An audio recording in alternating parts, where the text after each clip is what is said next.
So I know it's been a minute since I've last vlogged, but literally everything has just been crazy. I've had showers, not showers, like wedding showers. I've had wedding showers, I've had baby showers, I've had birthday parties, like almost everything, almost every single Saturday something's been going on. And so I'm off because of spring break. So I'm like, let's get back into this vlogging thing. Let's get to it because life is about to get crazier. I've got 3 weddings coming up in the next 2 months, which is a lot for me. One of them is my sister's. She's gonna have to live with a boy.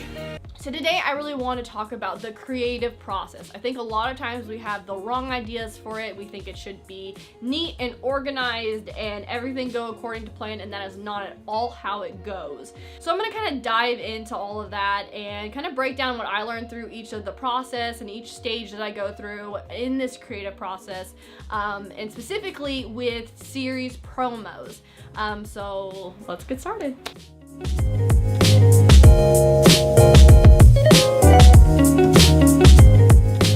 So first off, I'm going to break down what a series promo is. Because I am the media director at my church, I make videos every single time we have a new series. So it's kind of like an informational, like this is what the series is going to be about, or it's very mysterious. I tend to lean toward the darker, mysterious side. I don't know why, I just do. And it just kind of gives people like a sneak peek, gets them excited, gets them pumped for the series. I really like doing it. Helps me better understand what we're about to learn type of thing. So I really enjoy making them.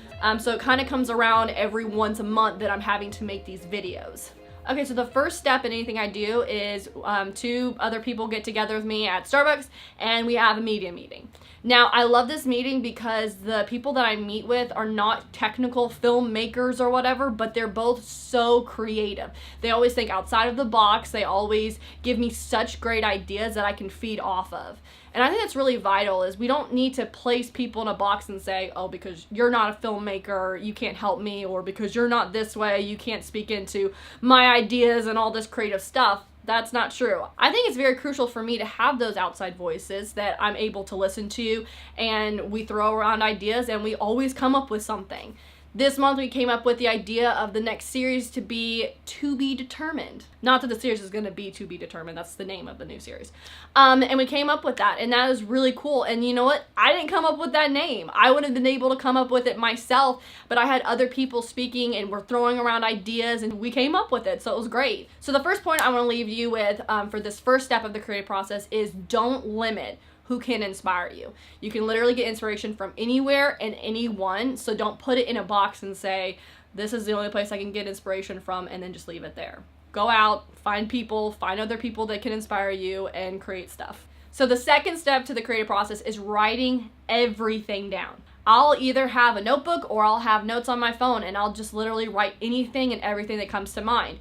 If it is a lighting idea, if it's a song choice, if it's just some like things that I just want to throw out there, what if we filmed it this way, what if I filmed it that way, I'll literally put everything down, and then later on I'll go and I'll figure it out or take things out or whatever. But I think for me, the most crucial thing is to know that almost 70 to 80% of the things that I'll write down, I may or may not use. So point number 2 I want to make is be comfortable with throwing almost half of your ideas away. It's not because you're not good enough. It's not because your ideas suck. It's just once you get down to logistics and figuring things out, most of the time, it's not going to pan out, or things are not going to work out, or your ideas aren't going to come out to play the way you thought or the way you envisioned it.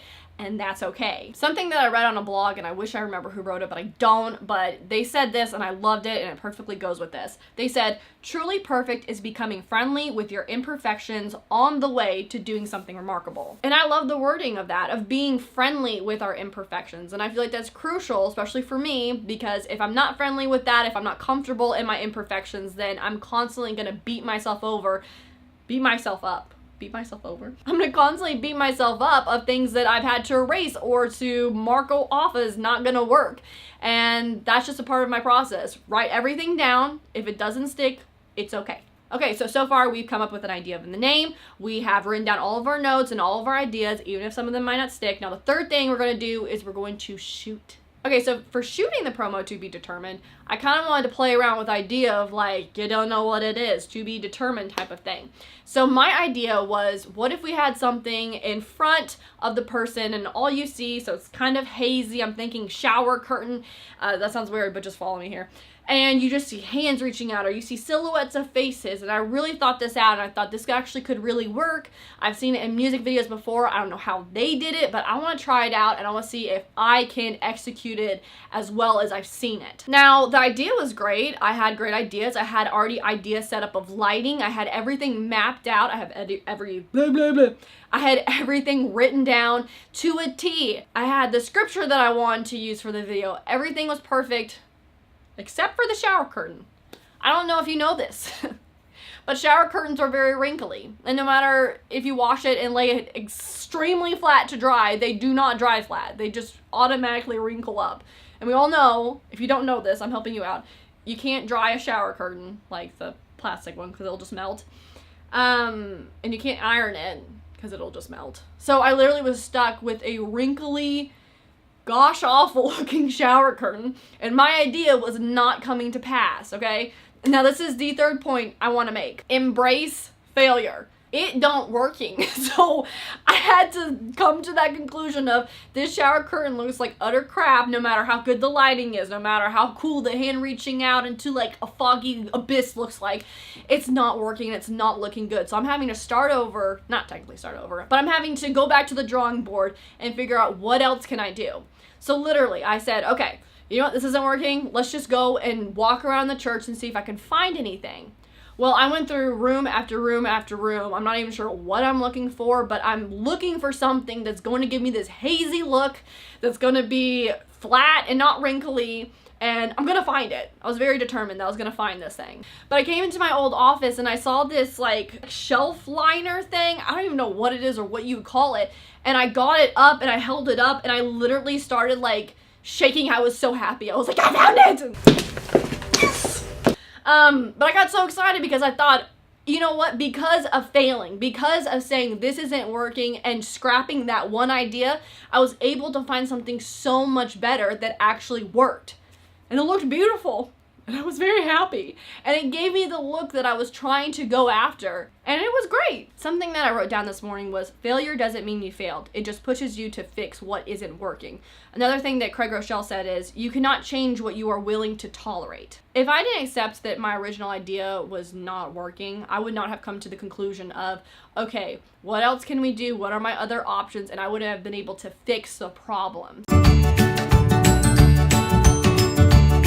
So the fourth step to the creative process is editing. So we've come up with the name, we've written everything down, we've now shot it, and now we are in the editing room. We are putting everything together, we're putting the songs together, we're putting the effects on it, everything. And this is what I feel like is very vital and important. So another quote from Groeschel, honestly, I've been listening to so many of his leadership podcasts, and it's amazing, and you should listen to it too. But one of the other things he said was, without honest, timely feedback, your personal and organizational growth is always limited. Now, let's just say I created a video and I had everything completed, the song was down perfectly, everything was fit perfectly. If you moved one thing, everything's gonna be off. And I showed my boss that, and they didn't like something with that. It's going to put more work on me to have to change things, to have to rearrange things. So I typically do mock-up versions so I can be like, hey, this is my idea. Am I going in the right direction? Is this the message we're wanting to speak? Is this something that is looking good? And that gives everybody room to throw around ideas or to say, hey, maybe change this or change the wording in that or maybe not that song. So this goes to point 4 of accepting correction. When things do need to be changed, you need to be open to it. And this is another thing that Groeschel has said, quoting him again, the best feedback is all about what we do and not who we are. And that, I think, is vital and so crucial, that they're not coming against you personally. They're saying, maybe tweak this, maybe do something different. And it's feedback on the product and not you. And for me, that took me a little while. If you ask anybody if I take feedback very well, they're going to be like, no, she cries and she gets really emotional or she gets mad. And I don't want to be like that. I want to be a good employee who can take feedback and apply it and then just run with it and become better. And I think that is very crucial in the creating process, is accepting feedback. So to kind of wrap everything up, I'm going to kind of go over what we already talked about. So in the early stages of development, we're allowing outside voices. We're not limiting ourselves to who can speak to us or what can influence us. We're being open and thinking outside of the box. When we're writing down ideas, we're being okay with throwing maybe even half of our ideas away. It's just all about writing. It's about getting the ideas down, seeing what's going to stick. If we don't fail, we're never going to learn. Step 3 is when we're executing ideas, we're embracing failure. Just because it's not working doesn't mean we're failing. It just means that we need to take a step back and figure out what is wrong and how we can fix it. And last but not least, when we are showing our work, we are accepting correction. It is not what we are, it's what we are doing. They're not attacking who we are. They're saying maybe this needs to change, and we have to keep the two very, very separate because they're not at all linked together. But thank you guys so much for watching this. As always, I so appreciate it. I love doing these videos. I know it's been a while, but I'm coming back. I'm making a comeback, and I plan on doing more videos in the future. So thank you so much for watching. This is where I just leave. Oh my God, I fell! I hurt my thumb. Oh, what?